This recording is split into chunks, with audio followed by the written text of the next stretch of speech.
and a boy enter this room last night. Seems they left Aaron.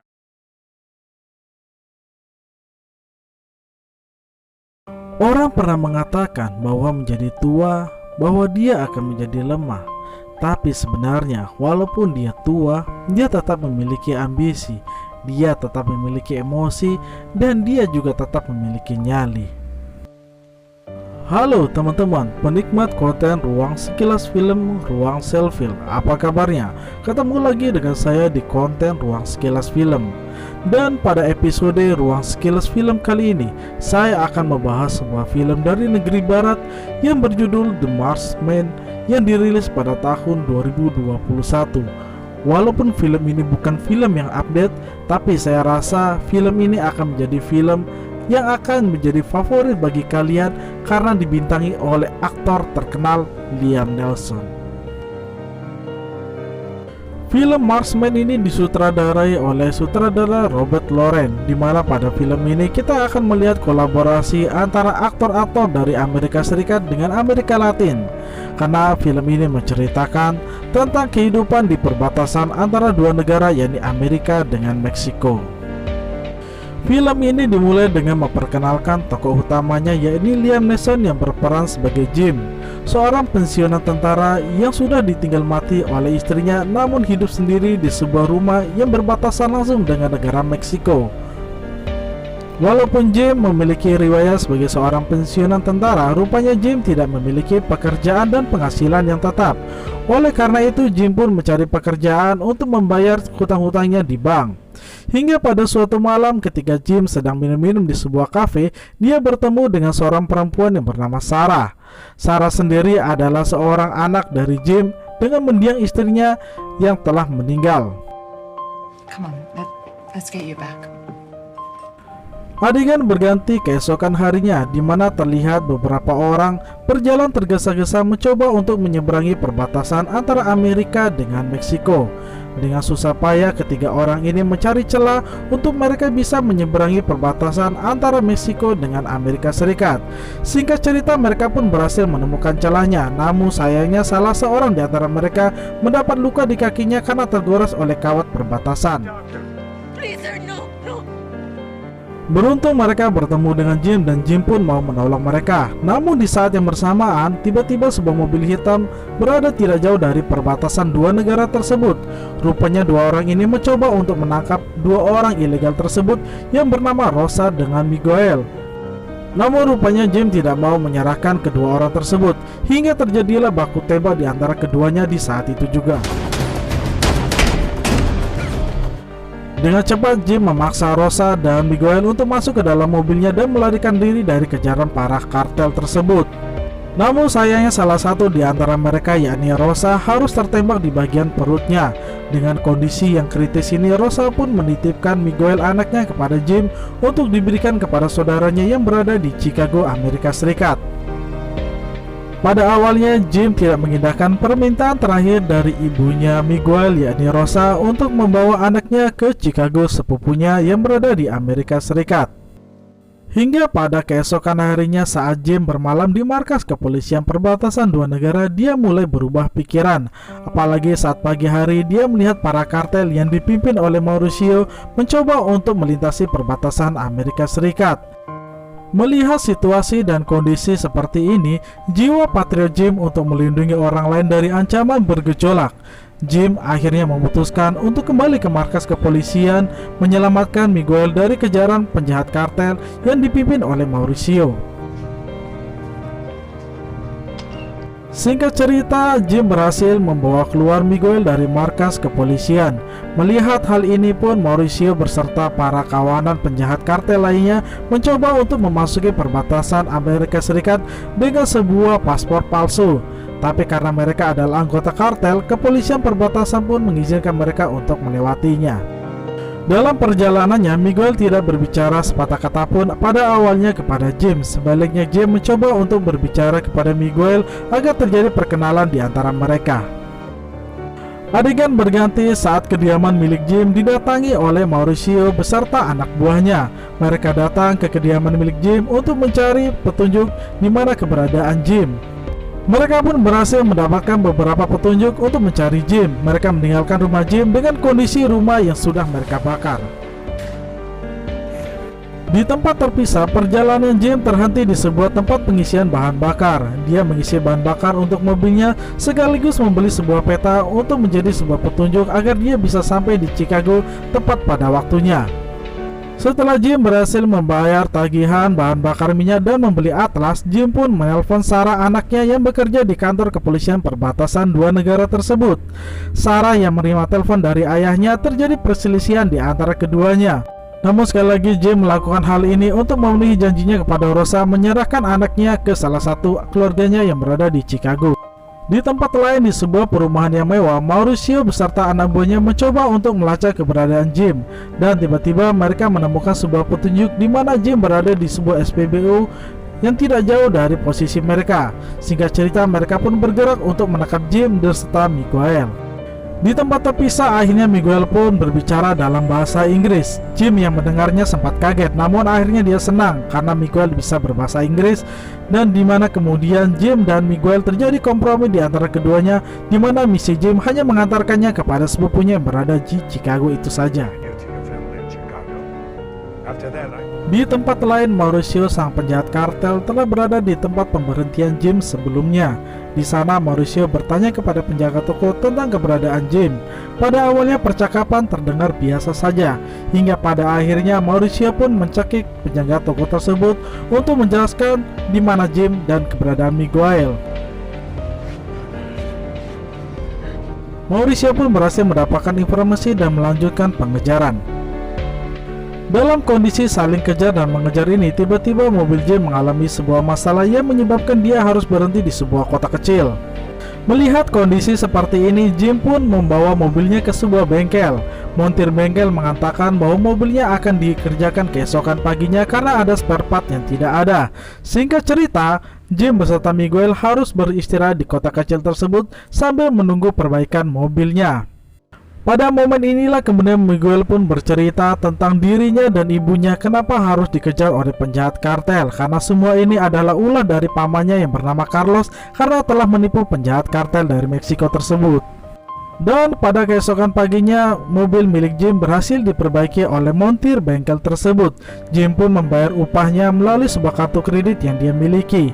Namun tanpa diketahui oleh Jim, sebenarnya melalui kartu kredit miliknya lah yang membuat keberadaan dirinya selalu terlacak oleh Mauricio dan anak buah kartel lainnya. Singkat cerita, setelah dia berhasil memperbaiki mobilnya, Jim pun melanjutkan perjalanan. Namun sialnya di tengah perjalanan, dia harus ditilang oleh salah satu petugas patroli jalanan yang mencoba untuk menghentikan perjalanan Jim. Looks like you had a little incident.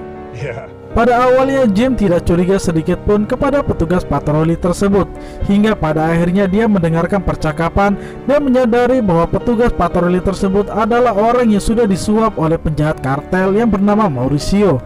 Singkat cerita, terjadi perselisihan dan pertengkaran antara keduanya, di mana dengan mudahnya Jim berhasil menaklukkan petugas patroli tersebut. Back in the truck. Now. Setelah menaklukkan petugas patroli tersebut, Jim pun menuju ke sebuah ketinggian. Dari atas ketinggian ini, dia melihat Mauricio beserta anak buahnya membunuh petugas patroli karena dianggap tidak mampu menghentikan Jim. Don't look. Menyadari bahaya yang akan dihadapi oleh Jim, Jim pun berhenti di sebuah toko senjata. Di toko ini, Jim membeli beberapa senjata dan amunisi yang dia gunakan untuk bisa melakukan perlawanan melawan Mauricio beserta anak buahnya yang mencoba untuk mengejar dan merebut Miguel darinya. Setelah berhasil membeli beberapa senapan dan amunisi, Jim pun menelpon anaknya yang bernama Sarah. Sarah pun memberikan informasi tentang Mauricio yang seorang penjahat kartel luar biasa dari kota Meksiko. Mereka mengejar Jim karena dia telah menembak saudaranya dan membawa uang yang harusnya dia dapatkan. Singkat cerita, Sarah pun mencoba untuk bertemu dengan Jim di sebuah penginapan yang tidak jauh dari kotanya tersebut. Dan sambil menunggu kedatangan Sarah, Jim dan Miguel pun menginap di sebuah penginapan yang tidak jauh dari kota tersebut. Kini keduanya telah terlihat saling akrab dan tidak ada perselisihan di antara mereka. Pada tengah malam, Jim beserta anjingnya mencoba untuk keluar malam mencari udara segar. Namun alangkah kagetnya ketika dia mendapati Mauricio beserta anak buahnya telah berada di losmen tersebut mencari keberadaan mereka. Tidak perlu pakai lama, Jim beserta Miguel melarikan diri secepat mungkin dari kejaran Mauricio beserta anak buahnya menuju ke semak-semak di mana dia berhasil menyembunyikan mobilnya tersebut. Namun sayangnya anjing milik Jim yang bernama Jackson harus dibunuh oleh Mauricio dengan satu kali tembakan. Kematian Jackson membuat Jim sangat terpukul. Baginya anjing tersebut adalah teman setia yang selalu membawanya kemana-mana setelah kematian istrinya. Setelah menguburkan anjingnya, kembali perselisihan antara Jim dan Miguel pun terjadi. Hingga pada akhirnya Miguel pun memutuskan untuk berjalan sendirian, tidak mau lagi naik mobil Jim. Pada titik inilah Jim kembali mencoba untuk berdamai dengan keadaan, berdamai dengan Miguel. Ia memutuskan untuk tidak jadi mengantarkan Miguel ke keluarganya, tapi ke sebuah kantor polisi terdekat agar terhindar dari bahaya. Namun sebelum itu Jim berhenti di sebuah gereja untuk membuat sebuah upacara pemakaman yang layak atas kepergian Rosa, ibunya Miguel. Dalam upacara yang sederhana ini, Miguel sangat terharu, di mana kemudian lagi-lagi Jim berubah pikiran dan memutuskan sebuah pilihan yang sangat sulit. Jim membuat pilihan dengan tetap mengantarkan Miguel menuju ke keluarganya, karena menurutnya atas nama kemanusiaan, Miguel berhak untuk mendapatkan kehidupan yang lebih baik lagi. Perjalanan baru pun untuk menuju Chicago pun dimulai dengan suasana hati yang baru. Di tempat terpisah, Mauricio beserta anak buahnya pun akhirnya mengetahui titik akhir perjalanan Jim beserta Miguel, yaitu ke Chicago. Dia pun segera menghubungi anak buahnya, di mana mereka diminta untuk mengawasi lalu lintas dan kendaraan yang dikendarai oleh Jim dan Miguel ketika menuju ke Chicago.